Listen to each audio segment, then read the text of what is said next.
안녕하십니까? 여러분의 즐거운 저녁 시간에 보탬이 되는 뉴스 플러스 시작합니다. 내 월급만 빼고 다 오르는 것 같은 체감 경기가 통계로 확인됐습니다. 고물가에 지난 1분기 가계의 실질 소득이 7년 만에 최대폭으로 감소했습니다. 물가만큼 소득이 늘지 않아서 가구 실질 소득이 3년 만에 마이너스가 된 건데요. 잠시 뒤 경제픽에서 알아봅니다. 먼저 오늘의 주요 뉴스부터 정리해드립니다. 음주 뺑소니 의혹을 받는 가수 김호중 씨가 구속 심사 연기를 요청했지만 법원이 기각했습니다. 김 씨는 오늘부터 공연을 강행하는데 영장 심사는 예정대로 내일 진행됩니다. 고물가가 이어지면서 물가 상승률을 반영한 실질 소득이 7년 만에 가장 크게 줄었습니다. 특히 실질 근로소득이 통계 작성 이후 최대폭으로 떨어졌습니다. 한국과 일본, 중국 정상이 오는 26일부터 이틀 동안 서울에서 만납니다. 대통령실은 신냉전 구도가 굳어지는 가운데 삼국 협력을 완전히 복원하는 분기점이 될 것으로 전망했습니다. 노무현 전 대통령 서거 15주기 추모식에 여야 지도부가 총출동했습니다. 한 목소리로 노무현 정신을 말했지만 서로를 향한 비난과 신경전을 벌였습니다. 직원 갑질 논란에 휩싸인 반려견 훈련사 강형옥 씨가 추가 폭로에도 침묵을 이어가고 있습니다. 이런 가운데 강 씨 회사가 사무기기를 처분하며 폐업 수순에 들어간 모습입니다. 앞으로 이혼한 뒤라도 혼인 무효를 청구할 수 있게 됐습니다. 대법원은 이혼 후에도 혼인 무효 확인을 통해 얻을 이익이 있다며 40년간 유지해온 판례를 뒤집었습니다.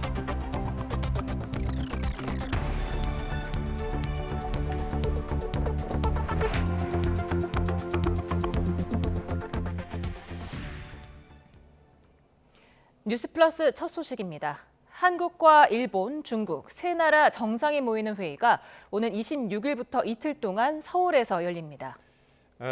미일 대 북중러의 신냉전 구도가 굳어지는 가운데 4년 5개월 만에 열리는 이번 정상회의가 삼국 협력을 완전히 복원하는 분기점이 될 거라고 대통령실은 전망했습니다. 권남기 기자입니다.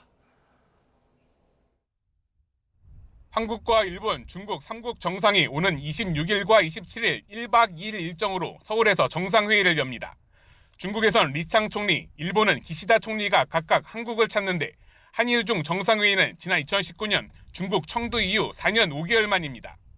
첫날인 26일엔 한중과 한일 양자회담이 연이어 열리는데 윤석열 대통령은 먼저 리창 총리와 만나 양국 소통과 경제협력 증진 방안을 논의합니다. 중국 내 우호적 투자 환경 조성, 인적 문화 교류 촉진, 한반도 정세를 포함한 지역 및 글로벌 현안에 대한 협력을 이어 열리는 기시다 총리와의 올해 첫 한일 정상회담에선 양국과 한미일 협력 방안 등을 협의합니다. 다음 날인 27일엔 한일중 3국의 정상회의가 개최됩니다. 각각의 회담 주제에 따라 3국 정상이 차례로 자유 발언을 하는 형식으로 1시간 반 이상 진행될 예정입니다. 앞서 한국 정부가 제시한 인적 교류나 경제 통상 협력 등 6대 중점 협력 분야가 핵심 논의 대상으로 대통령실 고위 관계자는 공급망 협력이나 재산권 보호를 바탕으로 한 투자 활성화 방안 등이 집중적으로 다뤄질 거로 내다봤습니다. 이번 정상회의는 한일 중 세 나라가 3국 협력 체제를 완전히 복원하고 정상화하는 분기점이 될 것입니다.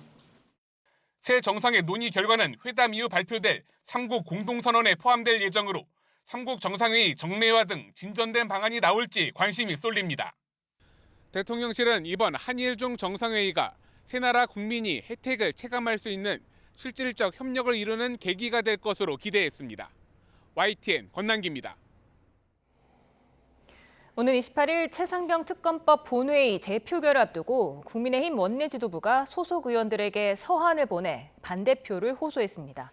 이탈표 단속 총력전을 펼치는 분위기인데 당선인 워크숍을 진행한 민주당은 특검법 통과 결의문을 채택하며 처리 의지를 재확인했습니다. 강민경 기자입니다. 최상병 특검법의 부결 당론을 정한 국민의힘 추경호 원내대표가 이번엔 소속 의원들에게 편지를 보냈습니다. 민주당 박주민 의원이 최근 여당 의원들의 찬성표를 설득하는 서한을 보낸 데 맞불을 놓은 셈입니다. 추 원내대표는 집권 여당이 국정 운영에 책임을 갖고 일할 수 있도록 해달라며 특검법 재표결 때 반대표를 던져달라고 호소했습니다. 민주당이 탄핵 카드까지 꺼내들었다는 점도 방어선을 칠 명분으로 삼았습니다. 대통령의 헌법상 권한인 제2요구권을 행사했다는 이유로 탄핵을 운운하고 국회 밖으로 나가 막무가내로 장외 집회를 여는 게 과연 민주당이 원하는 정치입니까? 여당 내부적으로는 부결을 유력시하면서도 이탈표 규모 역시 전국 주도권의 중요 변수로 보고 표 단속 총력전을 펼치고 있습니다. 그간에 이제 윤재욱 대표님께서 직접 지방에서 가서 만나기도 하시고 또 개별적으로 면담도 하시고 통화도 하시고 계속 지금 만나고 계시는 것 같습니다. 민주당은 1박 2일 당선인 워크숍을 특검법 처리 의지를 다지는 결의문 채택으로 마무리했습니다. 윤석열 대통령이 거부권을 행사한 법안을 비롯한 개혁 법안들을 속도감 있게 추진하며 당면하여 해병대원 특검법 관철을 위해 역량을 집중한다. 특검법 통과를 위해 최소 17 이탈표가 필요한 민주당은 여당의 낙천자들을 중심으로 개별 설득을 진행하고 있습니다. 여당에서 공개적으로 특검 찬성 의사를 밝힌 의원은 3명이지만 실제 찬성표를 던질 사람은 더 많을 거란 게 민주당 분석입니다. 왜 이걸 정권의 문제로 비화시키는지를 이해할 수 없다는 의원들이 많고 공개적으로 3명이 말할 정도면 공개하지 않고 있지만 찬성 표결하겠다는 사람이 더 많다고 봐야죠. 민주당은 10번째 거부권을 행사한 윤석열 대통령을 겨냥해 탄핵 등 발언 수위를 높이며 공세 고삐를 늦추지 않고 있습니다. 여야 물밑 협상으로 극적 타결을 이룬 이태원 참사 특별법과 달리 최상병 특검은 대통령실 수사 외압을 정조준하고 있어 협상의 여지가 적어 보입니다. 실제 여야 간 대화 채널은 닫혔고 또 한 번 본회의 충돌을 향해 가고 있습니다. YTN 강민경입니다. 오는 28일 국회 본회의는 최상병 특검법 재표결로 주목받고 있지만 여야 입장차가 큰 전세 사기 특별법 또한 표 대결을 앞두고 있습니다. 야당이 법안을 통과시킨다고 해도 정부 여당의 반대로 21대 국회 막판까지 극한 대치 속 또 한 번 대통령 거부권이 행사될 가능성이 적지 않습니다. 정인용 기자입니다. 김진표 국회의장은 오는 28일 본회의를 열어 최상병 특검법 재표결과 함께 전세 사기 특별법 개정안도 표결 절차를 밟겠다고 밝혔습니다. 법안은 피해자에게 전세보증금 일부를 우선 정부기관이 돌려주고 추후 임대인에게 구상권을 청구하는 게 주요 내용입니다. 야당 주도로 지난 2월 해당 상임위에서 본회의 직회부 요구가 이뤄졌습니다. 이후 숙려기간 30일을 훌쩍 넘기고도 여야 합의가 안 돼 다음 본회의에서 처리될 수 있도록 지난 2일 의결까지 된 만큼 더는 미룰 수 없다는 겁니다.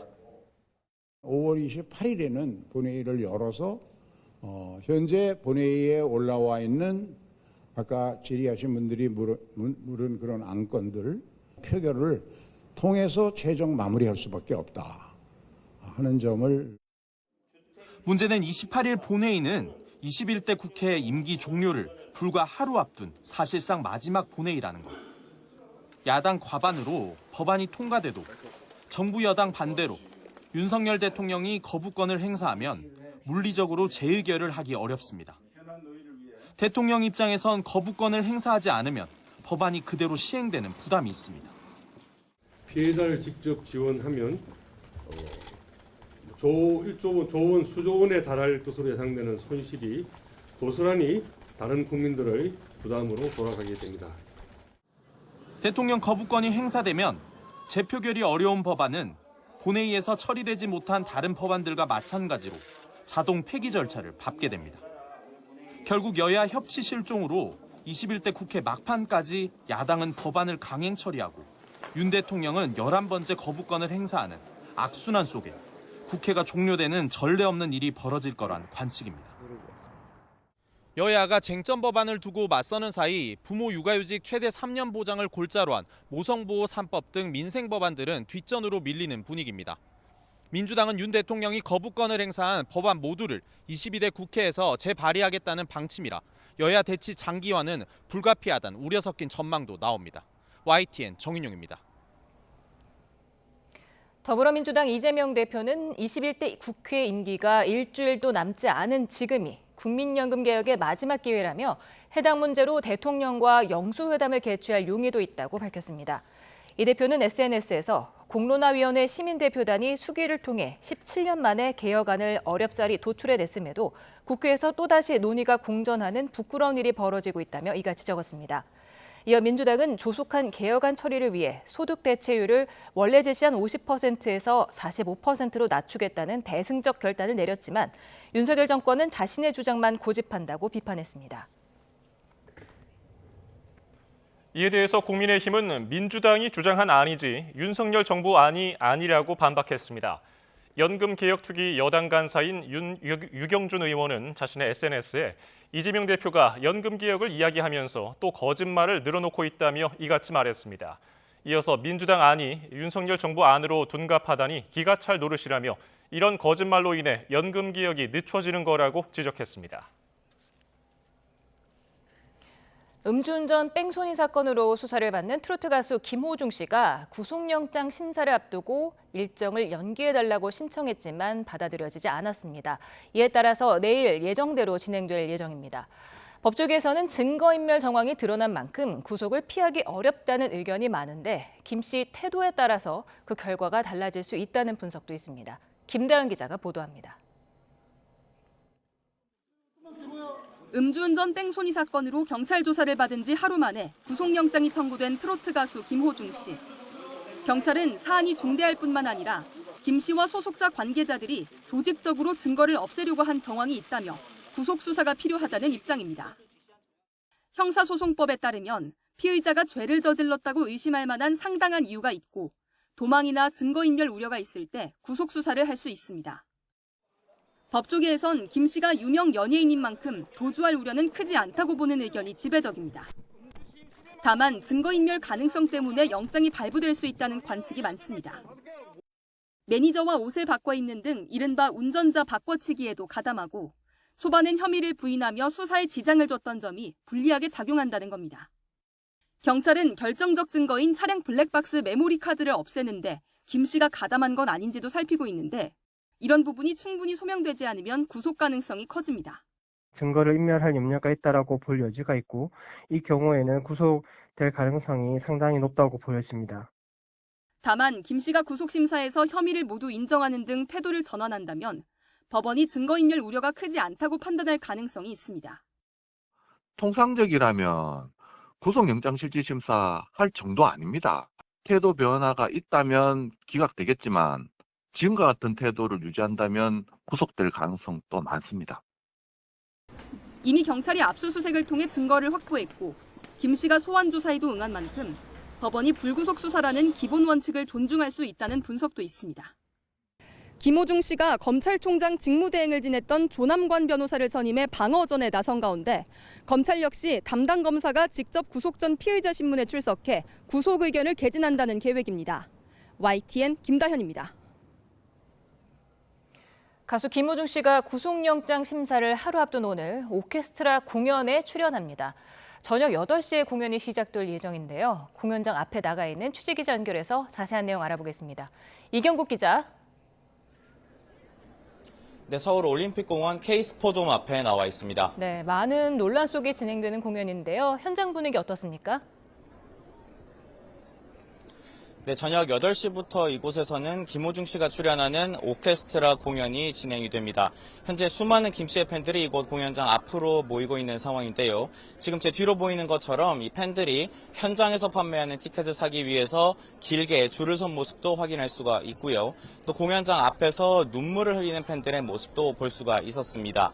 또 김 씨의 얼굴이 담긴 대형 포스터를 배경으로 해서 기념사진을 찍는 팬들의 모습도 자주 확인할 수가 있었습니다.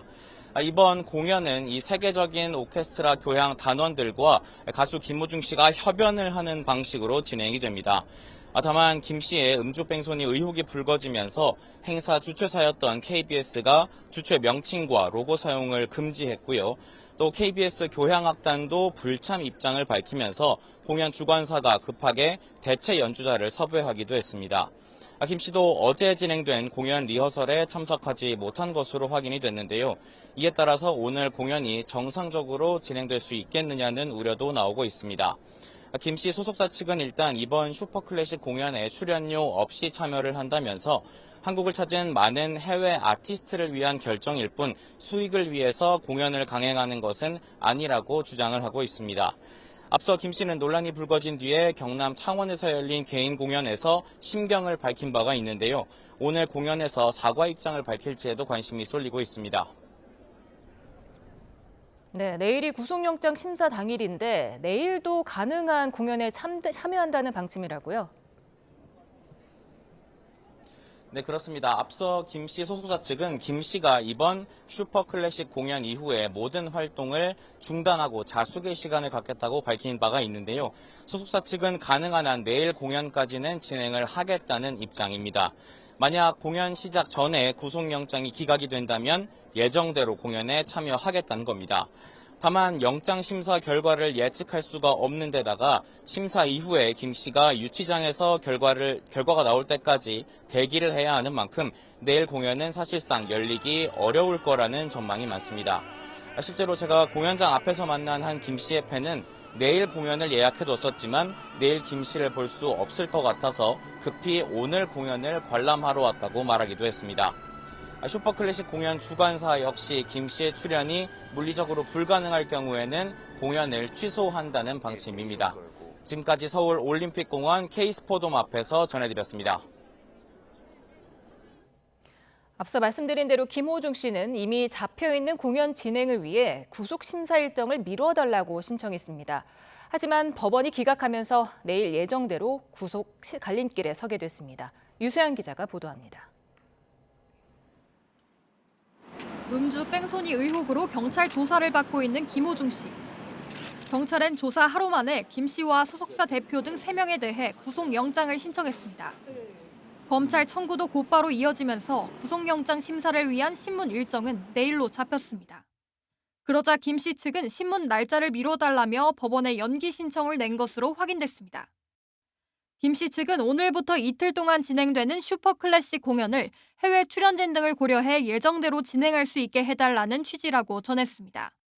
그러면서 김 씨가 이미 공연 출연료를 반납했고 위약금 때문에 공연을 강행하는 건 아니라고 주장했습니다. 하지만 법원은 사유가 충분하지 않다고 보고 김 씨의 연기 신청을 기각했습니다. 이에 따라 김 씨의 구속 전 피의자 신문은 내일 낮 12시 예정대로 열리게 됐습니다. 김 씨의 영장 청구서에 적시된 혐의는 도주치상과 위험운전치상, 사고 후 미조치와 범인 도피 방조 등 4가지입니다.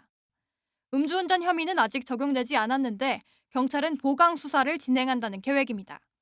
또 보강 수사 과정에서 관련 혐의가 추가될 가능성도 있는 상태입니다. 방조 혐의가 적용된 범인 도피를 교사한 사실이 드러나거나 소속사 관계자들에게만 적용한 증거 인멸을 주도한 혐의가 추가될 여지가 남아있기 때문입니다. 경찰은 이미 허위 자수를 했던 매니저와는 별개로 김 씨가 다른 소속사 직원에게도 증거 인멸을 직접 지시한 정황을 포착해 관련 직원을 불러 조사했습니다. 검찰도 김 씨 구속신문에 담당 검사가 직접 법정에 나와 구속 필요성을 개진할 예정이라고 강조했습니다. 법원은 김 씨와 함께 구속영장이 청구된 소속사 관계자들에 대해서도 구속심사를 함께 진행합니다. 이들에 대한 구속 여부는 신문이 끝난 뒤 내일 안에 결정될 것으로 보입니다. YTN 유서연입니다. 익명 대화방인 오픈 채팅방을 통해 이용자들의 개인정보가 유출된 카카오가 역대 최대 과징금인 151억 원을 물게 됐습니다. 정부는 카카오가 별도의 암호화 조치 없이 보안을 소홀히 한 것으로 판단했는데요. 카카오는 법적 조치를 검토하겠다며 반발했습니다. 차정윤 기자입니다. 텔레그램을 통해 카카오톡 오픈 채팅방 이용자 정보를 판매한다는 글이 올라온 건 지난해 3월. 해커는 한 명당 7,000원, 5,000명 이상 개인정보를 산다면 2,000원 할인한 5,000원에 팔겠다며 가격 흥정까지 했습니다. 개인정보보호위원회 조사 결과 해커는 카카오톡 오픈 채팅방 참여자의 임시 아이디와 회원 일렬 번호를 확보하고 친구 추가 기능을 통해 실명 등을 조회한 뒤 각각의 정보를 조합해 개인정보 파일을 만들어 판 것으로 나타났습니다. 정부가 파악한 유출 규모만 최소 6만 5천 명이 넘습니다. 예를 들어서 이제 주식방 같은 경우에는 주식에 관심이 많은 사람들이라든지 이렇다 보니까 그 마케팅 측면에서는 오픈 채팅방 그 이용자가 굉장히 유리한 측면이 있었기 때문에 오픈 채팅방을 그 이용자 DB를 판매하게 된 거고요. 이런 사태가 벌어진 건 카카오가 오픈 채팅방 참여자의 임시 아이디를 암호화하지 않았고 온라인상 개발자 커뮤니티 등을 통해서도 보안 문제점이 지적됐지만 후속 조치를 소홀히 했다고 위원회는 판단했습니다. 익명 서비스를 이용을 하면서 오픈 채팅방에 익명이 아닌 휴대전화 번호까지 다 알 수 있게 된다라고 하면 이건 굉장히 프라이버시 측면에서 심각한 문제가 있을 수 있기 때문에 이에 따라 카카오에 과징금 151억여 원과 과태료 780만 원을 물리기로 했습니다. 과징금 액수로는 역대 최대였던 골프존의 75억여 원보다 2배가 넘습니다. 이에 대해 카카오는 행정소송을 포함한 법적 대응을 검토하겠다며 적극 반박했습니다. 일렬 번호나 임시 아이디로는 개인 식별이 불가능하기 때문에 이를 암호화하지 않은 것도 법령 위반으로 볼 수 없다는 겁니다. 유출 사고를 인지한 뒤 조치가 미흡했다는 지적에 대해서도 경찰에 선제적으로 고발하고 정부에도 신고했다며 위원회 판단에 아쉬움을 표했습니다. YTN 차종훈입니다. 여당의 총선 패배 이후 해외 직구 금지와 고령자 조건부 운전면허 등 정부의 정책 혼선이 이어지면서 대통령실이 대책 마련에 속도를 내고 있습니다. 고위 당정 정책협의회를 신설한 데 이어서 의도적 공격수인 이른바 레드팀의 역할을 강화하기로 했는데 근본적인 문제 해결이 가능할지 우려하는 목소리가 여전히 큽니다. 강희경 기자입니다. K10 미인증 해외 직구 금지 사태로 불붙은 정책 혼선 논란이 좀처럼 가라앉지 않고 있습니다. 고령자 조건부 운전면허 도입과 공매도 재개까지 설익은 대책 발표와 정부 내 엇박자 등 잡음이 연일 이어지는 모습입니다. 주요 원인으로는 정부의 레드팀이 없다는 점이 꼽히고 있습니다. 정부 부처에는 물론 대통령실 내부에도 정책 집행에 따른 부작용 등을 점검하기 위해 의도적으로 반대 의견을 내는 조직, 즉 레드팀 체계가 제대로 갖춰지지 않았다는 겁니다. 실제 해외 직구 금지 정책을 발표하기 전 국무조정실은 대통령실에 안전 강화를 홍보할 수 있는 이슈라고 보고했지만 소비자 선택권 등이 검토 과정에서 보완되지 않은 것으로 알려졌습니다. 낮은 자세로 사과한 대통령실은 부랴부랴 대책 마련에 속도를 높이고 있습니다. 정부의 정책 리스크 관리 시스템 재점검 등 재발 방지 대책 마련을 지시하셨습니다.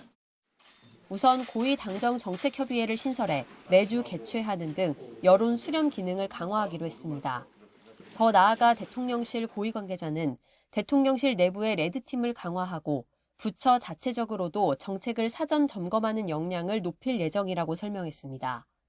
다만 단순히 회의만 늘린다고 해서 문제를 해결할 수 있을지 의구심은 여전히 남습니다.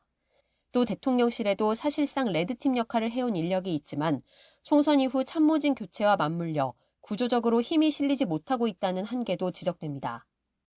앞서 정부는 초등학교 입학 연령 만 5세 하향이나 주 69시간 근로제 등을 두고도 여러 차례 혼선을 빚어왔습니다. 집권 3년 차, 총선 이후 민생을 더 세심하게 챙기겠다던 윤 대통령의 약속이 무색해지지 않으려면 문제를 제대로 인식하고 이를 극복하려는 뼈를 깎는 노력이 필요하다는 지적이 나옵니다. YTN 강희경입니다. 노무현 전 대통령 15주기 추도식이 오늘 경남 김해시 봉하마을에서 열렸습니다.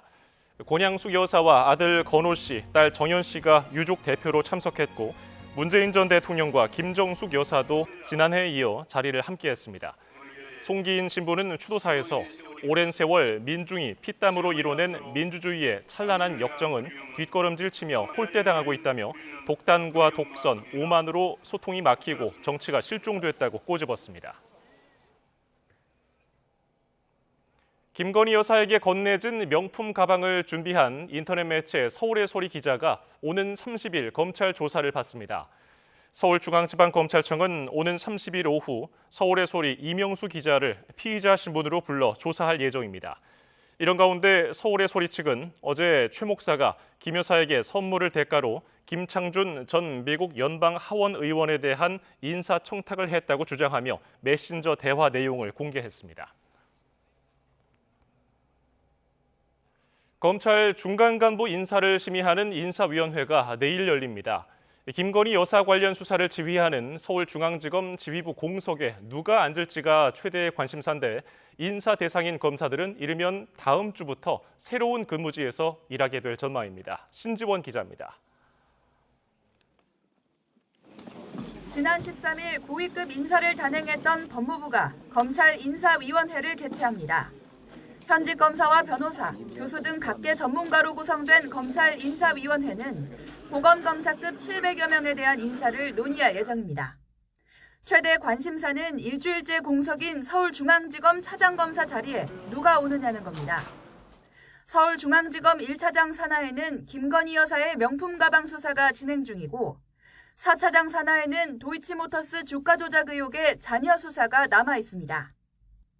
이 밖에 민주당 돈봉투 사건과 김정숙 여사의 인도 방문 의혹 사건도 있습니다.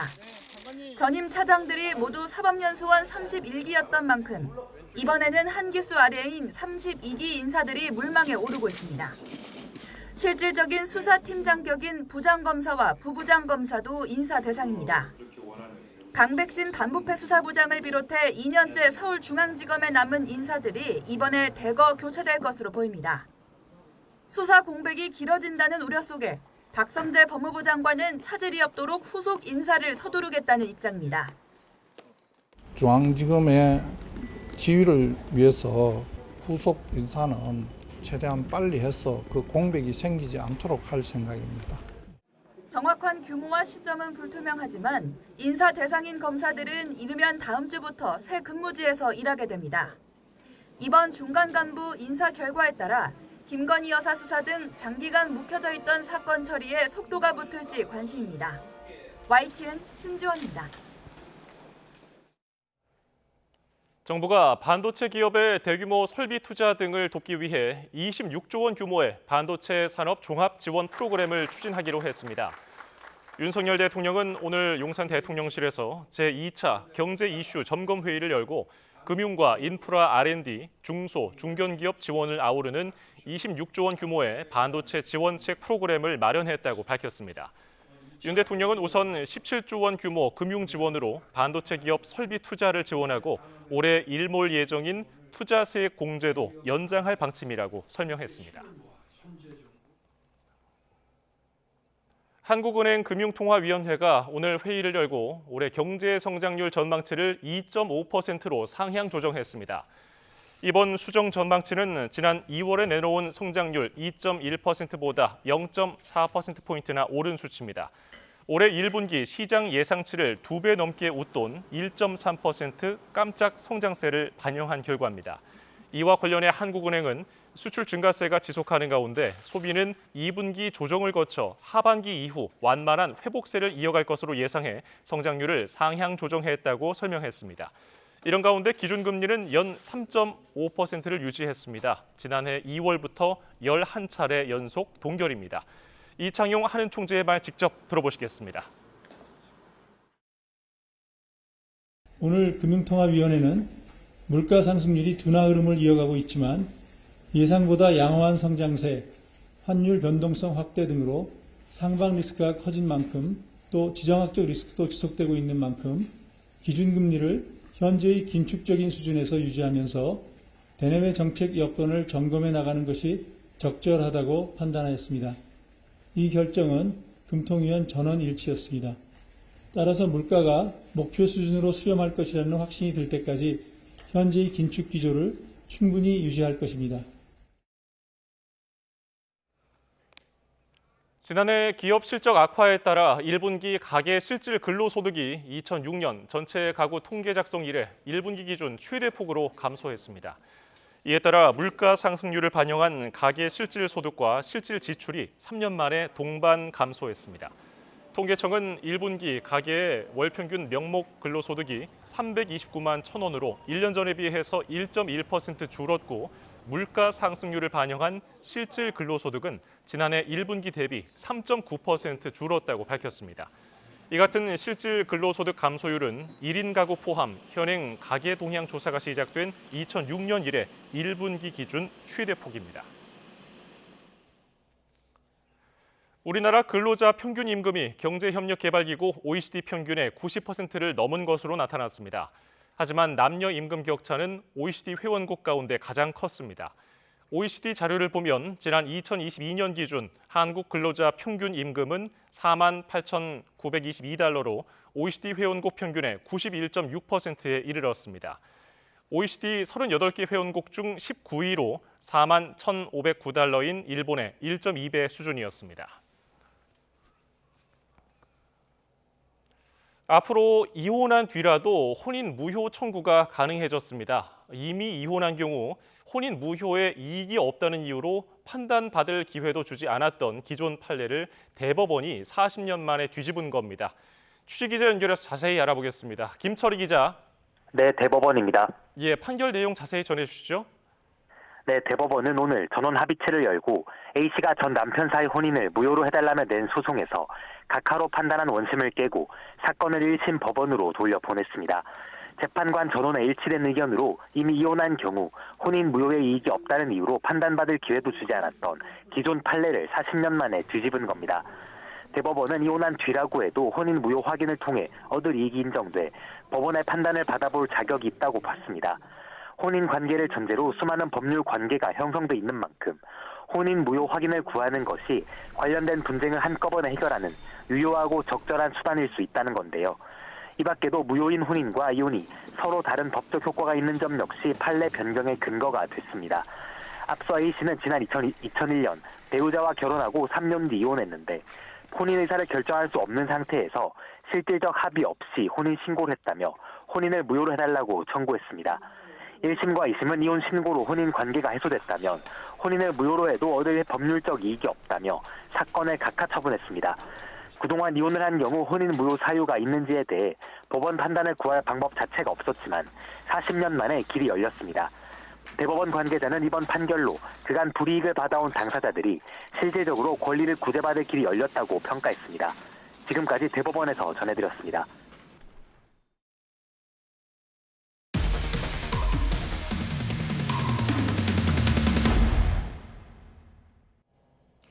출국을 앞둔 승객의 가방에서 수상한 검은 가루가 발견돼 인천공항에서 한바탕 소동이 벌어졌습니다. 일단 독성 물질은 아닌 것으로 파악됐지만 공항 이용객들이 불안에 떨어야 했습니다. 배민혁 기자가 취재했습니다. 인천공항 출국장 한편에 노란색 통제선이 쳐졌습니다. 방독면에 보호장구까지 갖춘 군인과 소방대원들이 긴장된 모습으로 무언가를 살피는 모습입니다. 이른 아침 미국 뉴욕행 비행기 탑승을 앞둔 20대 여성 A씨로부터 가방에 수상한 가루가 있다는 신고를 접수해 점검에 나선 겁니다. 가방 안에는 A씨가 본 적 없는 비닐백 하나가 들어있었는데 정체를 알 수 없는 검은색 가루 65g과 100달러 지폐 모양의 그림 한 장이 담겨 있었습니다. 수상한 가루와 의미심장한 그림까지 경찰과 소방이 테러 가능성을 염두에 두고 곧장 출동한 건데 1차 검사에서 신경작용제가 의심된다는 결과가 나오면서 공항엔 긴장감이 감돌았습니다. 정체를 알 수 없는 검은 가루는 이곳에서 처음 발견됐습니다. 인천공항공사와 관계기관들은 일단 현장에 통제선을 쳐 이용객 접근을 막고 성분 분석에 나섰습니다. 상황이 심각해지자 군 화생방 대응팀까지 급파됐고 개차 성분을 분석한 결과 다행히 화생방 물질은 없다는 판정이 나왔습니다. 일단 최악의 상황은 피했지만 출국을 앞둔 이용객들은 불안함을 호소했습니다. 오랜만에 해외여행인데 좀 기대하고 왔는데 뭔가 이렇게 막 무서운 복장을 입고 뭔가 일이 일어날 것 같아서 조금 걱정도 많이 되고. 경찰은 테러 가능성은 적다고 판단했지만 가루의 성분을 밝히기 위해 정밀 분석을 의뢰했습니다. 또 신고자의 동선을 추적하며 가루가 담긴 봉투가 가방에 담긴 경위를 조사하고 있습니다. YTN 배민혁입니다. 지난 2020년 우리 사회를 충격에 빠뜨렸던 N번방 사건 이후 각종 대책이 마련됐지만 디지털 성범죄는 더 발빠르게 진화하고 있습니다. 특히 최근 벌어진 서울대판 N번방은 여성 얼굴 사진에 음란물을 합성해서 유포했는데 최근 이 같은 딥페이크 기술을 이용한 성범죄가 급증하는 추세입니다. 보도에 박정현 기자입니다. 검은색 모자, 검은색 옷차림으로 화장실을 들락거리는 남성. 서울대 동문을 비롯해 여성 지인들의 얼굴 사진과 나체 사진 등을 합성해 음란물을 만들어 유포했다가 붙잡힌 박모 씨입니다. 직접 성착취물을 제작해 판매했던 기존 N번방 사건들과 달리 박 씨 등 일당은 딥페이크 기술을 이용했습니다. 딥페이크를 이용한 디지털 성범죄는 최근 꾸준히 늘고 있습니다. 방심위에 접수된 딥페이크 허위 영상물 삭제 요청도 2년 사이 4배 가까이 폭증했습니다. 인공지능의 대증화로 딥페이크 기술 접근성도 높아짐에 따라 디지털 성범죄 양상도 바뀌고 있는 겁니다. 딥페이크 영상을 만들어주는 앱입니다. 원하는 클립을 선택하고 이렇게 사진을 찍으면 30여 초 만에 손쉽게 영상물을 만들 수 있습니다. 텔레그램 같은 SNS에서도 딥페이크 영상물을 만들어준다는 채널 수십 개를 찾을 수 있을 정도입니다.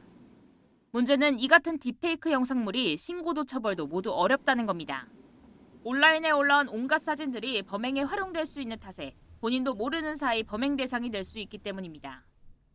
또 텔레그램 같은 경우 익명성이 높아 범죄에 자주 악용되지만 사적 대화방으로 분류돼 모니터링 규제 대상에 포함되지 않는 데다가 현행법상 유포를 목적으로 딥페이크 영상을 만든 경우에만 처벌할 수 있어 개인 소지 목적의 영상물 제작 행위는 사각지대에 놓여 있습니다. 실제 이걸 유포하기 전 혹은 유포하기 전에 피해자를 모욕하는 어떤 일들로 이어졌을 때는 정작 이 조항으로는 처벌을 하기가 어려워지는 것이죠. 날이 갈수록 교묘해지는 디지털 성범죄, 발빠른 기술 변화에 맞춰 대책 마련도 속도를 낼 필요가 있어 보입니다. YTN 박정현입니다. 박정희 정권 시절 간첩 누명을 쓰고 억울한 옥살이를 했던 제일동포 2세에게 50년 만에 무죄 판결이 내려졌습니다. 서울고등법원은 오늘 국가보안법 위반 혐의 등으로 1심과 2심에서 유죄를 선고받은 고 최창일 씨의 재심에서 무죄를 선고했습니다. 재판부는 기본권 보장의 최후 보루가 돼야 할 사법부가 그 임무를 소홀히 했다며 본연의 역할을 하지 못한 사법부 일원으로 깊게 사과한다고 밝혔습니다. 오는 7월 파리올림픽 개회식은 센강에서 열립니다. 경기장이 아닌 외부에서 펼쳐질 이번 개회식은 날씨와 안전 문제로 많은 우려를 낳고 있는데요. 특히 리허설이 계속 연기되면서 이런 우려는 더욱 커지고 있습니다. 김재형 기자입니다. 파리올림픽 조직위는 오는 27일 센강에서 예정했던 올림픽 개회식 리허설을 취소했습니다. 이달 내린 비로 센강 수위가 높아진 탓입니다. 리허설 취소는 지난 4월 8일에 이어 두 번째입니다. 조직위는 날씨가 좋아지면 리허설을 재개할 계획이지만 걱정은 커지고 있습니다. 하계올림픽 사상 처음으로 경기장이 아닌 외부에서 열리는 개회식인 만큼 테러와 날씨 변수 등의 철저한 대비가 필요하기 때문입니다. 센강 개회식 리허설을 통해 우려를 불식시키려 했지만 날씨가 도와주지 않고 있습니다. 일부 수영 종목과 철인 3종 경기가 열리는 센강의 수질 문제도 여전히 해결되지 않고 있습니다. 파리시가 거액을 투자해 수질 정화에 힘을 썼지만 여전히 기준치 이상의 세균이 검출되고 있습니다. 올림픽 직전 또는 대회 기간 많은 비가 오면 하수 처리 시설이 제대로 작동하지 않을 수 있다는 경고도 나오고 있습니다. 올림픽 개막까지 불과 2달, 센강은 여전히 많은 불안 요소를 안고 있습니다. Comment, ouais. Ouais. Il y a eu des engagements pris. Mais moi, oui, j'irai. Quand? Je ne vais pas vous donner la date, vous risqueriez d'être là. 앞서 마크롱 대통령은 실질적인 테러 위협이 포착되면 개회식을 센강이 아닌 다른 곳에서 치를 수 있다고 밝혔습니다. AFP 통신은 최근 여론조사 결과를 이용해 파리올림픽을 즐기겠다는 프랑스 국민의 응답률이 1월보다 8%포인트 하락한 51%에 그친 점도 조직위의 근심거리라고 보도했습니다. YTN 김지영입니다. 프로축구 인천이 물병 투척 사실을 스스로 신고한 팬 124명에게 무기한 홈구장 출입 금지 징계를 내렸습니다. 다만 이들 팬은 구단이 지정한 봉사활동 100시간을 이수할 경우 출입 금지 징계는 해제됩니다. 인천의 홈경기 전후로 축구 관람객을 위해 봉사하고 경기 중에는 경기장 밖에서 청소와 물품 검사를 맡는 등 건전한 축구 관람 문화 캠페인에 참여해야 합니다. 징계 기간에 홈 경기장에서 직관한 사실이 발각되거나 기타 안전 문제를 일으킬 경우에는 구단 손해액에 대해서 구상권을 청구하는 등 가중 처벌할 계획입니다. 최근 난기류를 만나 수십 명의 부상자를 낸 싱가포르 항공 여객기 사고를 비롯해서 끊이질 않는 항공기 안전사고는 언제나 큰 위험이 되고 있습니다. 유일한 국적 항공사로 개편을 앞두고 있는 대한항공의 안전 시스템과 대비 태세는 어떤지 김기봉 기자가 긴급히 둘러봤습니다. 잠들지 않는 지상의 조종실이라 불리는 대한항공 종합통제센터. 세계 110개 도시를 오가는 항공기들의 운항 상황을 실시간으로 체크하는데 한 운항 관리사가 뉴욕에서 인천으로 오고 있는 항공기에 긴급히 연락을 취합니다. 플라이 레벨 380 고고도에서는 터뷸런스가 없기 때문에 계속 그 고도로 운항하시는 것을 추천드리겠습니다. 현재 고도 38,000 계속 유지하겠습니다. 운항 중인 다른 항공기로부터 난기류가 있다는 사실을 통보받은 뒤 곧 그 구간을 지나게 될 비행기에 위성 전화로 사실을 알린 것입니다. 뜻밖의 사고를 유발할 수 있는 난기류 점검은 두 가지 방법으로 이루어지는데 아이카오 공급 웨더 차트로 미리 확인하는 기상 상황과 함께 운항 중인 항공기로부터 직접 전달받는 실시간 현장 정보가 있습니다. 선행편 아니면 다른 항공사에서 제공하는 먼저 겪은 정보라든가 그런 것들을 서로 이제 공유하는 플랫폼이 준비가 돼 있고요. 기체 결함 사고를 막기 위한 정비도 사고 예방의 중요한 축입니다. 정기 점검은 물론 이상이 감지되는 즉시 이곳 경납고에서 진단과 수리를 받게 됩니다. 대략 축구장 2개 넓이의 10층 높이의 이 정비 경납고에는 대형 항공기 2대를 포함해 3대의 비행기가 동시에 정비를 받을 수 있는데 정비 작업은 24시간 계속됩니다.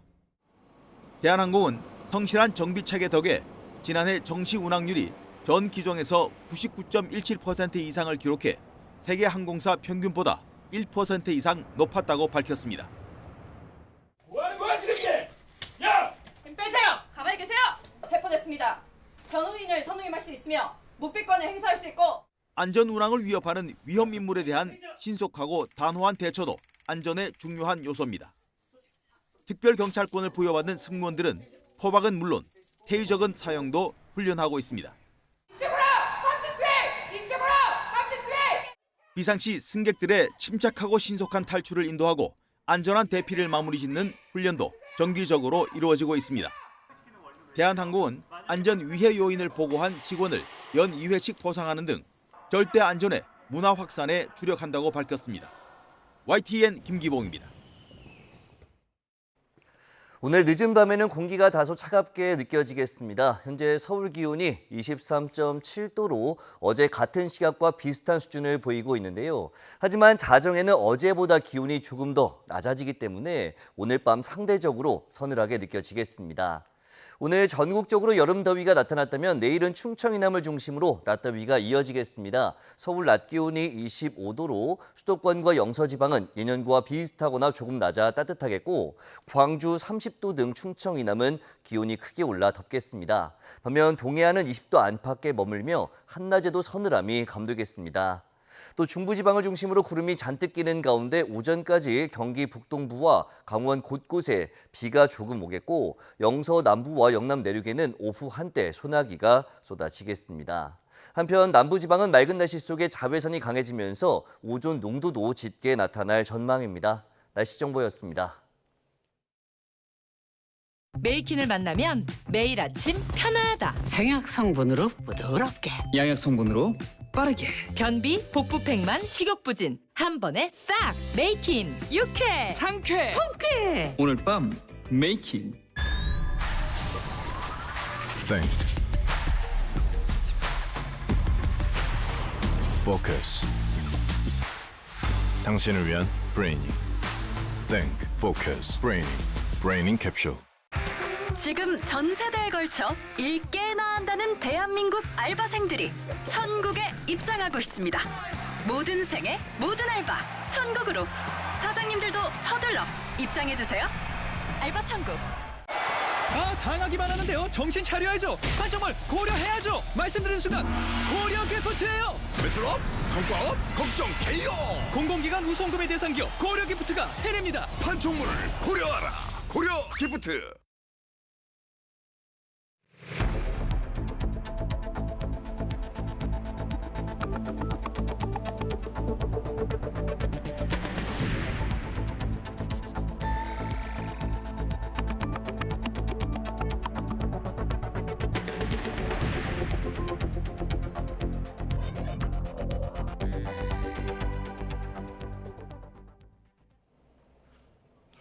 오는 28일 최상병 특검법 본회의 재표결을 앞두고 국민의힘 원내지도부가 소속 의원들에게 서한을 보내 반대표를 호소했습니다. 이탈표 단속 총력전을 펼치는 분위기인데 당선인 워크숍을 진행한 민주당은 특검법 통과 결의문을 채택하며 처리 의지를 다시 확인했습니다. 강민경 기자입니다. 최상병 특검법의 부결 당론을 정한 국민의힘 추경호 원내대표가 이번엔 소속 의원들에게 편지를 보냈습니다. 민주당 박주민 의원이 최근 여당 의원들의 찬성표를 설득하는 서한을 보낸 데 맞불을 놓은 셈입니다. 추 원내대표는 집권 여당이 국정 운영에 책임을 갖고 일할 수 있도록 해달라며 특검법 재표결 때 반대표를 던져달라고 호소했습니다. 민주당이 탄핵 카드까지 꺼내들었다는 점도 방어선을 칠 명분으로 삼았습니다. 대통령의 헌법상 권한인 제2요구권을 행사했다는 이유로 탄핵을 운운하고 국회 밖으로 나가 막무가내로 장외 집회를 여는 게 과연 민주당이 원하는 정치입니까? 여당 내부적으로는 부결을 유력시하면서도 이탈표 규모 역시 전국 주도권의 중요 변수로 보고 표 단속 총력전을 펼치고 있습니다. 그간에 이제 윤재욱 대표님께서 직접 지방에서 가서 만나기도 하시고 또 개별적으로 면담도 하시고 통화도 하시고 계속 지금 만나고 계시는 것 같습니다.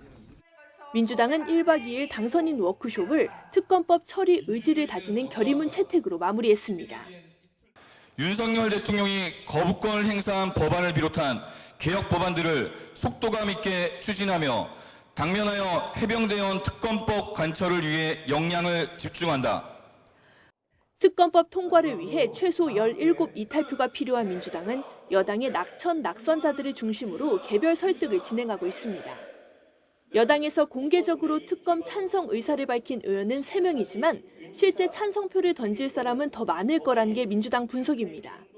왜 이걸 정권의 문제로 비화시키는지를 이해할 수 없다는 의원들이 많고 공개적으로 3명이 말할 정도면 공개하지 않고 있지만 찬성표를 하겠다는 사람이 더 많다고 봐야죠. 민주당은 10번째 거부권을 행사한 윤석열 대통령을 겨냥해 탄핵 등 발언 수위를 높이며 공세 고삐를 늦추지 않고 있습니다. 여야 물밑 협상으로 극적 타결을 이룬 이태원 참사 특별법과 달리 최상병 특검은 대통령실 수사 외압을 정조준하고 있어 협상의 여지가 적어 보입니다. 실제 여야 간 대화 채널은 닫혔고 또 한 번 본회의 충돌을 향해 가고 있습니다. YTN 강민경입니다. 노무현 전 대통령 서거 15주기 추도식이 오늘 경남 김해시 봉화마을에서 열렸습니다. 권양숙 여사와 아들 건호 씨, 딸 정연 씨가 유족 대표로 참석했고 문재인 전 대통령 부부도 지난해에 이어 자리를 함께했습니다. 송긴 신부는 추도사에서 오랜 세월 이 땅의 민중이 피땀으로 이뤄낸 민주주의의 찬란한 역정은 뒷걸음질치며 홀대당하고 있다며 독단과 독선, 오만으로 소통이 막히고 정치가 실종됐다고 꼬집었습니다. 국민의힘 황우여 비상대책위원장은 노무현 전 대통령 서거 15주기를 맞아 민주당을 향해 우리와 함께 노 전 대통령께서 꿈꿨던 정치를 함께 실행할 수 있었으면 좋겠다고 말했습니다. 황 위원장은 최고위원회의에서 노 전 대통령은 통합과 상생의 정신을 강조했고 타협의 정치를 늘 강하게 주장했다며 이같이 밝혔습니다. 이어서 노 전 대통령은 취임사에서도 당리 당략보다 국리 민복을 우선하는 정치 풍토, 대화와 타협으로 문제를 푸는 정치 문화가 형성돼야 한다고 말했다며 민주당뿐 아니라 우리 모두의 좋은 정치의 지표라고 강조했습니다. 더불어민주당 이재명 대표는 노무현 전 대통령 15주기를 맞아 정치가 국민 삶을 바꿀 수 있다는 희망을 포기하지 않았던 노무현 정신을 잊지 않겠다고 밝혔습니다. 이 대표는 SNS 추모 메시지에서 우리는 노무현 없는 노무현의 시대에 살고 있다며 이같이 적었습니다. 이어 깨어있는 시민들이 함께 만들어낸 참여정치의 시대부터 당원 중심 대중정당의 길까지 반드시 나아가야 할 미래라고 언급했습니다. 한국과 일본, 중국이 4년 5개월 만에 정상회의를 개최합니다. 김태효 국가안보실 1차장은 제9차 한일중 정상회의가 오는 26일부터 이틀간 서울에서 열린다고 발표했습니다. 윤 대통령은 첫째 날인 26일 오후 용산 대통령실에서 중국 리창 총리에 이어 기시다 후미오 일본 총리와 정상회담을 열고 3국 정상회의는 둘째 날인 27일 오전에 개최됩니다. 정부가 반도체 기업의 대규모 설비 투자 등을 돕기 위해 26조 원 규모의 반도체 산업 종합 지원 프로그램을 추진하기로 했습니다. 윤석열 대통령은 오늘 제2차 경제 이슈 점검 회의를 열고 금융과 인프라 R&D, 중소, 중견기업 지원을 아우르는 26조 원 규모의 반도체 지원책 프로그램을 마련했다고 밝혔습니다. 반도체 산업 지원이 대기업 감세라는 비판에 대해선 세제 지원으로 기업 투자가 늘면 일자리가 늘어 민생이 살아나고 세수도 증가한다며 반도체가 곧 민생이라고 강조했습니다. 우리 정부가 반도체 산업에 26조 원을 지원하기로 한 건 가만히 있다가는 뒤처질 수 있다는 위기의식 때문입니다. 대부분 금융지원 같은 간접적인 방식인데요. 어디에 얼마나 쓰일지 최혜영 기자가 보도합니다. 반도체 패권 경쟁이 치열해지면서 각 나라는 대규모 보조금을 쏟아붓는 쩐의 전쟁을 벌이고 있습니다. 그래서 우리 정부도 애초 예상됐던 10조 원대를 훌쩍 뛰어넘는 26조 원을 투입하기로 했습니다. 이 가운데 대부분인 70%는 반도체 금융 지원에 쓰입니다. 17조 원 규모의 대출 프로그램을 만들어 반도체 투자 자금을 우대금리로 지원하고 현재 3천억 원 규모로 조성 중인 반도체 생태계 펀드도 1조 1천억 원 수준으로 늘리기로 했습니다.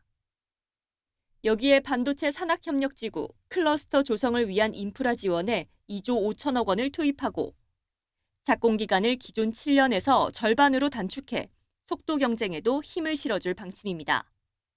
아울러 세제 지원과 함께 연구개발 인력 양성에도 투자를 늘릴 계획입니다. 특히 이번 계획의 70% 이상은 중소, 중견기업으로 향할 예정입니다. 우리나라의 어떤 반도체 분야에 대한 지원 프로그램이 다른 어느 나라보다도 굉장히 인센티브로서는 손색이 없다 이렇게 자부할 수 있을 것 같습니다. 정부는 다른 국가와 달리 직접 보조금 대신 간접 지원을 선택한 배경에 대해선 이렇게 설명했습니다. 제조 시설이 없고 새로 만들어야 되는 나라들이 주로 이제 인센티브 주기 위해서 투자 보조금이 있는 것이거든요. 세제 지원 부분은 어느 나라보다도 우리가 인센티브 율이 높습니다.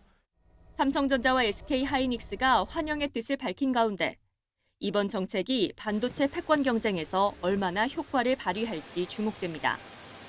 YTN 최아영입니다. 지난해 3월 익명 대화방인 오픈 채팅방 이용자들의 개인정보가 유출된 사건과 관련해 카카오가 151억 원의 과징금을 물게 됐습니다. 개인정보보호위원회는 카카오에 과징금 151억 4,196만 원과 과태료 780만 원을 부과하기로 했다고 밝혔습니다. 위원회는 카카오가 오픈 채팅방 참여자의 임시 아이디를 암호화하지 않았고 보안 문제점이 지적됐지만 후속 조치를 소홀히 한 것으로 판단했습니다.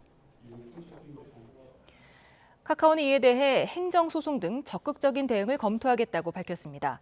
카카오는 오픈 채팅방 회원의 임시 아이디를 암호화하지 않았다는 지적에 대해서 회원 일련 번호와 임시 아이디는 어떤 개인정보도 포함하지 않아 개인 식별이 불가능하며 관련법상 암호화 대상도 아니라고 강조했습니다. 직원 갑질 논란에 휩싸인 반려견 훈련사 강영욱 씨가 침묵을 이어가고 있습니다. 대표로 있는 회사는 컴퓨터 같은 사무기기까지 모두 처분하면서 폐업 수순에 들어간 모습인데요. 김기수 기자가 찾아가 봤습니다. 반려견들이 뛰어놀 놀이터에 잡초만 무성합니다. 출입구는 굳게 닫혀 있고 주차장은 바리게이트로 막혀 있습니다. 직원 갑질 논란이 제기된 개통령 강영욱 훈련사가 운영해온 경기 남양주시 훈련장입니다. 훈련장 맞은편 강영욱 훈련사가 운영하는 회사 건물입니다. 보시는 것처럼 문이 굳게 닫혀 있는데요. 인재이 끊긴 채 한참인 듯 우편함에는 각종 고지서와 우편물이 가득하고 택배 상자도 그대로 방치돼 있습니다. 근처 주민들은 지난달쯤부터 반려견 교육도 진행되지 않았고 강씨도 보이지 않았다고 말합니다. 그렇죠. 예전에는 주말 되면 훈련도 하고 있던 것 같은데 꽤 됐어요. 조용한 지는. 강씨 회사 홈페이지에는 다음 달 30일부터 반려견 교육 서비스가 종료된다는 공지만 올려진 상황. 이를 놓고 강씨가 폐업 절차를 밟고 있는 게 아니냐는 관측이 나오고 있습니다. 실제 강씨는 지난 2월과 지난달 두 차례에 걸쳐 회사 PC와 모니터 등 20여 대를 모두 처분한 것으로 확인됐습니다. YTN 취재 결과 사무기기 판매는 직원들이 없는 주말에 이루어졌는데 당시 강씨는 제품을 넘기면서 사업 개편을 이유로 든 것으로 전해졌습니다. 앞서 구직 사이트 등에서는 강 씨가 CCTV로 직원들을 감시한다거나 폭력적인 언행으로 모욕한다는 강 씨 회사 퇴사자들의 폭로가 이어졌습니다. 논란이 계속 커지자 고용노동부도 사실관계 확인에 나섰는데 피해 제보자들은 물론 강 씨와도 연락이 닿지 않고 있습니다. 지속적으로 현장 출장을 가서 확인을 하고 있어요. 문을 혹시 열고 있는지, 출근한 직원이나 대표는 있는지. 그래서 이제 강영욱 대표나 경영진하고 접촉을 위해서 현재 노력 중이다. 취재진은 갑질 논란에 대한 강 씨의 입장을 듣기 위해 여러 차례 연락을 시도했지만 닿지 않았습니다. 강 씨가 유튜브 등을 통해 공식 입장을 밝힐 거란 전망도 나왔지만 침묵은 계속되고 있습니다. YTN 김기수입니다. 윤석열 대통령이 지난주 민생 토론회에서 추진 계획을 밝힌 노동법원 설치를 위해 관계부처가 협의에 들어갔습니다. 이정식 고용노동부 장관은 고용노동부 차관과 법무부 차관이 만나 노동법원 설립 관련 일정과 방향, 원칙에 대해 논의한 걸로 안다며 대통령 임기 내에 법안이 발의되도록 속도감 있게 추진하겠다고 밝혔습니다. 노동법원은 노동사건을 전문적으로 다루는 법원으로 노동계에서 지속적으로 설치를 요구해 왔는데 노무현 정부를 비롯한 지난 여러 정권에서 설치를 추진했지만 무산됐습니다. 인구구조 변화 등에 따라 2055년부터 국민연금 기금이 완전히 고갈될 것으로 전망됩니다. 기금이 부족해지면서 당장 6년 뒤부터 국민연금 투자 자산을 매각해야 하는 상황까지 벌어질 수 있다는 우려도 나옵니다. 윤성훈 기자의 보도입니다. 국민연금 보험료율은 9%, 소득 대체율은 40%입니다. 현행 보험료율은 1998년 2차 연금개혁 이후 26년 동안 유지되고 있습니다. 그런데 지금으로부터 31년 뒤인 2055년 국민연금 기금이 고갈된다는 우려스러운 전망이 잇따라 나오고 있습니다. 국민연금 5차 재정계산 결과를 보면 7년 뒤인 2041년부터 수지 적자 상황을 맞고 2055년에는 모두 소진되는 상황에 놓입니다.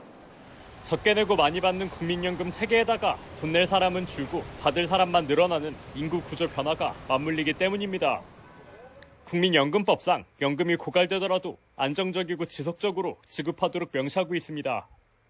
어떻게 해서든 국민연금을 지급해야 하다 보니 당장 6년 뒤부터 연금 기금을 마련하기 위해 자산을 매각해야 하는 상황이 발생할 수 있습니다. 오는 2030년 보험료 수입 76조 원에 투자 운용 수익 61조 원을 합친 국민연금 총 수입은 137조 원입니다.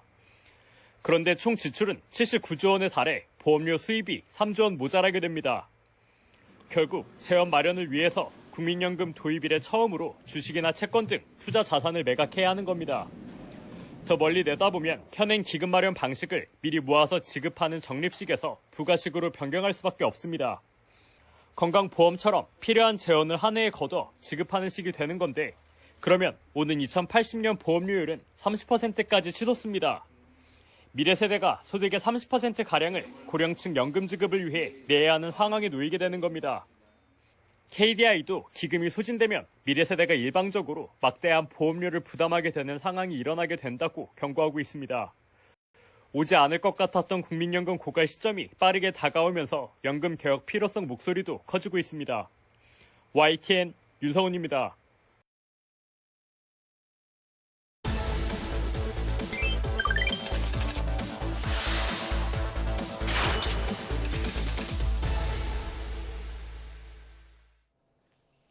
뉴스플러스 오늘의 경제픽입니다. 우리 근로자 평균 임금이 재작년 기준 48,922달러, 그러니까 6,667만 원 정도로 OECD 평균의 91.6%를 차지했습니다. 해마다 격차를 줄여나가고 있는 거 보이시죠? 30년 전 26,000달러였던 때와 비교를 하면 1.4배 수준으로 올랐습니다. 순위로 보면요, OECD 38개 회원국 중 19위로 딱 중간을 차지했습니다. 아이슬란드가 8만 달러에 달해서 1위를 차지했고 일본이 그 절반 수준으로 25위에 오른 게 눈에 띕니다. 30년 전만 하더라도 일본 평균 임금은 우리나라의 1.5배였습니다. 10년 전에 우리가 일본을 처음 추월한 이후 꾸준히 격차를 벌이고 있는 모습 확인할 수가 있습니다. 이렇게 임금은 꾸준히 오르고 있지만 더 무섭게 오르는 게 있습니다. 바로 물가입니다. 고물가로 가계 실질 소득이 지난 1분기 7년 만에 최대폭으로 감소했습니다. 이승은 기자입니다. 지난 1분기 가구당 월평균 소득이 512만 2천 원으로 1년 전보다 1.4% 느는 데 그쳤습니다. 근로소득이 329만 1천 원으로 1.1% 감소했기 때문입니다. 물가 상승률을 감안하면 실질 근로소득은 3.9% 줄어서 역대 최대폭으로 줄었습니다. 전체 실질소득은 7년 만에 최대폭인 1.6% 감소했습니다. 급여 쪽은 증가했고요. 그런데 이제 세부적으로 보면 상여금 쪽에서 5분위의 상여금 쪽에서 이제 감소한 걸로 이제 통계 수치는 나타났고요. 월평균 가계 지출은 398만 4천 원으로 1년 전에 비해 2.5% 증가했습니다. 높은 농산물 값에 가계당 식료품 비주류 음료 지출액이 40만 4천 원으로 7.2% 올라서 3년 만에 최고 증가율을 보였습니다. 또 이자 비용이 11.2% 증가한 13만 8천 원으로 역대 최고액을 기록했습니다. 하지만 지출 쪽도 물가 상승률을 반영해보니 실질 지출이 0.4% 줄었습니다. 실질 소득과 실질 지출이 함께 준 것은 3년 만입니다. 특히 소득 하위 20%는 물론 상위 20%의 소비 지출이 함께 줄어서 싸늘한 내수 경기를 반영했습니다. 처분 가능 소득 대비 흑자액을 뜻하는 흑자율은 7개 분기 연속 줄어서 가계 여윳돈도 쪼그라들고 있습니다. YTN 이승은입니다. 국책연구원인 대외경제정책연구원이 올해 세계 경제 성장률 전망치를 2.8%에서 3%로 상향 조정했습니다. 지난해 11월 전망치보다 0.2%포인트가 올랐지만 경제협력개발기구 그리고 국제통화기금보다는 살짝 낮은 전망입니다. 국가별로는 미국과 인도의 성장세가 강할 것으로 내다봤습니다. 미국 경제가 소비와 민간 투자가 회복되면서 금리가 인하될 거라는 분석 속에 종전 전망치보다 0.9%포인트를 높여 잡았고요. 인도의 경우는 사면임 가능성이 높은 모디 총리가 투자 유치 정책을 지속할 것으로 보고 전망치를 역시 상향했습니다. 반면에 유럽연합과 일본의 경제 성장률 전망치는 하향 조정했는데요. 수출 위축 등의 근거를 들었습니다. 우리나라는 어떨까요? 또 다른 국책연구기관이죠. 한국개발연구원이 올해 우리 경제 성장률 전망치를 2.6%로 수정 제시했습니다. 지난 2월 경제 전망 발표 이후 3개월 만에 0.4%포인트 대폭 상향 조정한 겁니다. 한국은행도 올해 우리나라 성장률 전망치를 2.5%로 크게 올렸습니다. 기준금리는 이번에도 연 3.5%로 11차례 연속 동결됐습니다. 이형원 기자입니다. 우리 경제는 올해 1분기 깜짝 실적을 거뒀습니다. 수출 호조 속에 내수가 예상보다 선전하면서 시장 전망치의 2배가 넘는 1.3% 성장률을 기록했습니다. 한국은행이 지난 2월 내놓은 올해 성장률 전망치를 2.5%로 크게 올린 이유입니다. 구체적으로 민간 소비 전망치는 0.2%포인트, 건설 투자는 0.6%포인트 높였고 순수출 증가폭도 더 올려잡았습니다.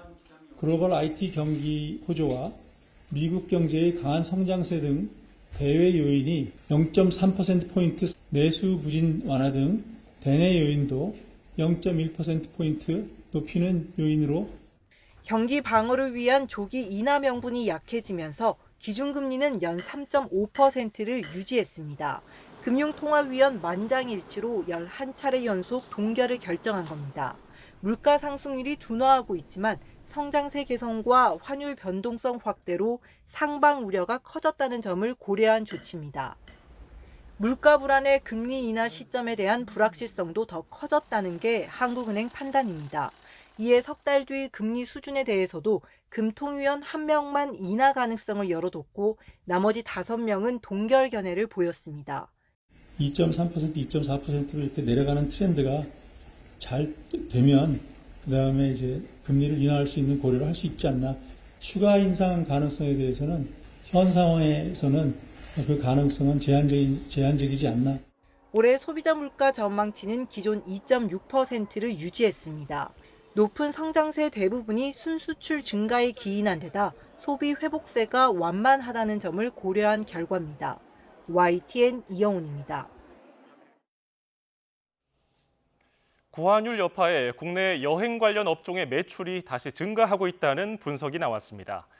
비씨카드는 지난 3월 여객선과 여행사 업종 매출이 전월 대비 각각 53%와 13% 늘어났다고 밝혔습니다. 숙박업도 전월 대비 8.8% 올랐고 문화 관련 업종 34%, 스포츠 15.5% 올라 여가와 관련된 소비도 증가했습니다. 비씨카드 관계자는 최근 외화 환율이 계속 상승 추세를 보임에 따라 국내 관광 수요가 증가하고 있는 것으로 보인다고 설명했습니다. 전국 아파트값이 반년 만에 상승 전환했습니다. 한국부동산원은 5월 셋째 주 전국 아파트 매매 가격이 0.01% 오르면서 26주 만에 상승 전환했다고 밝혔습니다. 서울은 0.05%가 올라 0.03%였던 지난주보다 상승폭을 키우면서 9주 연속 상승세를 이어갔습니다. 수도권 아파트값은 0.02% 오르면서 한 달 만에 상승했고 지방은 보합으로 26주 만에 하락을 멈췄습니다. 서울 아파트 전세 가격 지수는 지난주보다 0.1% 상승하며 53주 연속 올랐습니다. 부동산원은 신축과 대단지 등 선호도 높은 단지 위주로 갱신 계약이 이루어지고 매물 부족 현상이 나타나고 있다면서 구축의 경우도 저가 매물이 소진돼 전체 상승폭이 확대됐다고 설명했습니다. 국토교통부는 현대와 기아차, 르노, 도요타, 폭스바겐의 12개 차종 26만 6천여 대에서 결함을 발견해 자발적인 시정 조치, 리콜에 나선다고 밝혔습니다.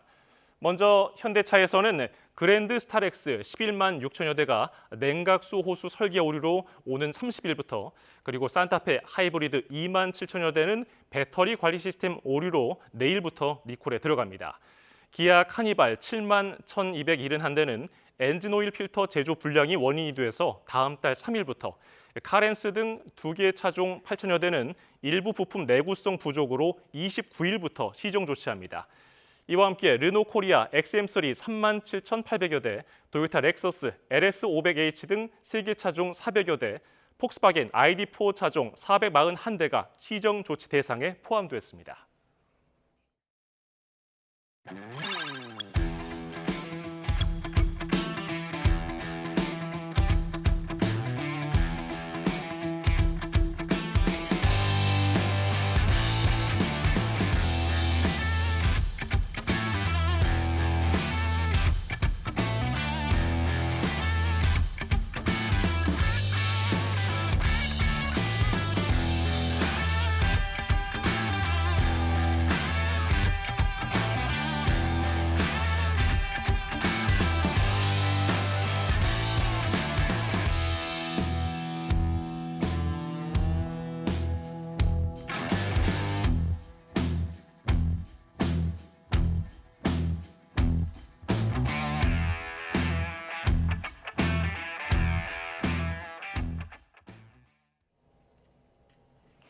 첫 부인과의 강제 성관계 장면이 담긴 트럼프 전 대통령의 젊은 시절을 다룬 영화가 칸 국제영화제에서 관객들의 환호를 받았죠.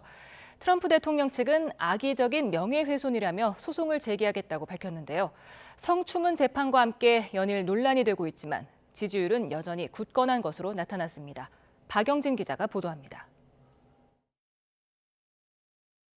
칸 영화제 경쟁 부문에 오른 영화 어프렌티스. 부동산 거물이 되기 위해 고군분투하는 트럼프 전 대통령의 모습을 그린 영화인데 트럼프가 이혼한 첫 부인과 강제 성관계를 맺는 장면이 담겼습니다. 트럼프의 영화는 올해 칸 영화제의 가장 논쟁적인 작품으로 꼽히며 관객들의 환호를 받았지만 트럼프는 격분했습니다.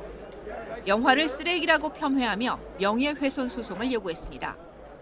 하지만 정작 감독의 반응은 의연했습니다. Are you scared of that? I mean, everybody talks about him suing a lot of people. They don't talk about his success rate, though, you know.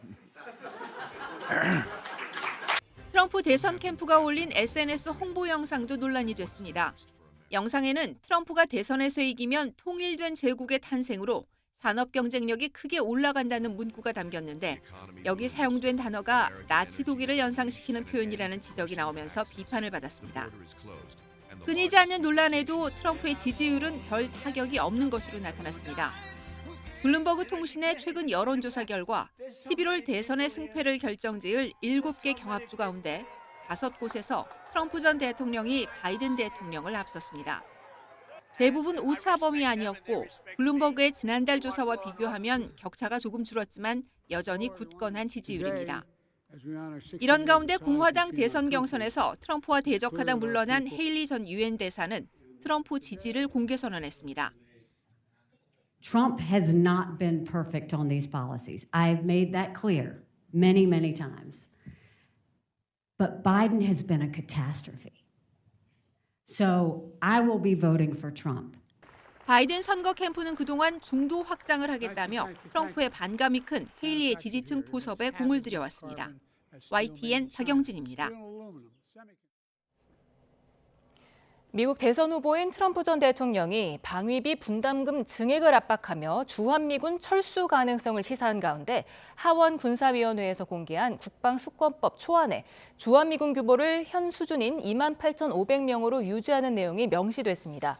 비록 초안 단계지만 주한미군 규모가 적시된 건 의회의 초당적인 지지를 보여준다는 점에서 상징성이 있다는 평가가 나옵니다. 타이완의 라이칭더 총통 취임 사흘 만에 중국이 타이완을 포위하는 무력 시위에 돌입했습니다. 타이완도 물러서지 않고 맞불 군사 대응에 나서면서 양안 사이에 경랑이 일고 있습니다. 베이징 강정규 특파원입니다. 아침 7시 45분 중국군 동부정군은 타이완 해역에서 합동훈련에 돌입했다고 전격 발표했습니다. 6회공 로켓까지 4군을 동원한 연합 리젠 2024A 훈련, 뾰족한 칼이란 뜻입니다. 이틀 동안 타이완을 사실상 포위하는 훈련 지도도 공개했습니다. 사흘 전 공식 취임한 라이칭더 총통과 미국의 군사 지원을 겨냥한 무력 시위란 뜻을 내비쳤습니다. 对台独分裂势力谋独行径予以有力惩戒，对外部势力干涉挑衅予以严重警告。 특히 이번엔 중국 본토에서 더 가까운 진먼섬과 마쭈 열도 등까지 공략 대상에 포함했습니다. 타이완군의 전초 기지이자 항행의 자유를 보장하는 통로까지 무력화하겠다는 포석입니다. 台湾是一个孤岛，自持力比较弱，一旦它被围困封锁，就很容易导致经济崩溃，变成一个死岛。 타이완 국방부는 지역 평화를 해치는 도발 행위라며 6회 공군력을 투입해 맞대응에 나섰습니다. 国军全体官兵严阵以待，秉持备战不求战、应战不避战的坚强意志，有信心、有能力。 이어 양안 정세가 엄중한 시기에 군민 합심과 단결을 촉구하기도 했습니다. 面对来自中国的各种威胁渗透，我们必须展现守护国家的决心。 중국은 군사력까지 동원한 전방위 압박으로 기선제압에 나섰습니다. 라이칭더 역시 시작부터 물러설 수 없는 만큼 타이완 해협의 경랑을 예고하고 있습니다. 베이징에서 YTN 강정규입니다. 일본 후지산 촬영 명소에 몰려드는 관광객으로 몸살을 앓던 지자체가 고육지책으로 가림막까지 세웠습니다. 또 인기 등산로는 예약제를 실시하고 통행료까지 징수하기로 하는 등 과잉 관광에 대한 대응책을 강화하고 있습니다. 도쿄에서 김세호 특파원의 보도입니다. 지붕 위로 후지산이 올라탄 듯한 모습을 찍을 수 있는 명소로 유명해진 가와구치코의 편의점 앞. 하지만 이제 사진을 찍을 수 없도록 편의점 맞은편에 커다란 가림막이 설치됐습니다. 관광객들의 무단 횡단과 쓰레기 투척, 사유지 침입 등 안전 문제와 주민들에 대한 민폐 행위가 잇따르자 마련한 고육지책입니다. 撮っていただきたい。皆さんにね、富士山を。でもやっぱり危険が伴う。そういうことで仕方がないって思うんですよね。 그러나 효과가 그다지 크지 않다는 목소리도 나옵니다. I get it if it's impacting on the other businesses, but I mean it's just going to have people go on the other side of the road. It doesn't look that high. I don't think it's going to do much. But... 후지산 인기 등산로에 대해서는 사전 유료 예약제를 도입했습니다. 야마나시현은 가장 인기 있는 요시다 루트를 이용하는 등산객을 하루 4,000명으로 제한했습니다. 이 가운데 3,000명은 온라인으로 예약하도록 하고 1,000명은 현장에서 통행료를 받기로 했습니다. 또 가마쿠라의 경우 전철에 관광 인파가 몰리자 유명 관광지까지 일정 거리는 걸어가도록 유도하고 있습니다. 일본이 이른바 과잉 관광 대책에 몰두하고 있지만 관광 수입과의 균형점을 어떻게 찾을지에 대한 고심은 더욱 깊어 보입니다. 도쿄에서 YTN 김세호입니다. 싱가포르 당국이 난기류로 지난 21일 태국에 비상 착륙한 싱가포르 항공 여객기에 대한 사고 조사에 착수했습니다. 치웅타 싱가포르 교통부 장관은 교통안전조사국 조사관들이 사고 조사를 위해 방콕에 도착했다고 밝혔습니다. 이스라엘과 하마스 사이 휴전 협상이 교착한 데 대해서 이집트의 책임이 있다는 일부 보도에 이집트가 반발하면서 협상 중재에서 발을 뺄 수도 있다고 경고했습니다. 디아 라시완 이집트 정보부 국장은 이집트의 중재 노력을 손상시키고 의혹을 제기하려는 시도는 가자 지구와 영내 상황을 더 복잡하게 만들면서 이집트가 중재에서 완전히 물러나게 떠밀 것이라고 밝혔습니다. 미국에서 젖소를 통한 고병원성 조류 인플루엔자의 인체 감염 사례가 두 번째로 확인됐다고 미시간주 보건당국이 밝혔습니다. AP통신은 미시간주 축산농가에서 일하는 주민 한 명이 조류 인플루엔자 H5N1 양성 판정을 받았다며 환자는 경미한 증상을 보이고 소와 접촉으로 감염된 것으로 추정된다고 보도했습니다. 각 분야의 한류 사업을 총괄하는 정부 차원의 국제문화정책협의회가 구성되고 해외에 있는 한국문화원이 한류 확산의 구심점 역할을 맡게 됩니다. 문화체육관광부는 이 같은 내용을 담은 국제문화정책 추진 전략을 발표하고 문체부 안에 문화예술과 관광, 콘텐츠 산업 등의 국제교류를 총괄 조정하는 협의회를 먼저 구성하기로 했습니다. 또 34개 나라 42곳에 있는 한국문화원이 관광공사와 콘텐츠진흥원, 세종학당이 맡아온 한류 사업의 구심점이 되도록 역할을 확대하기로 했습니다.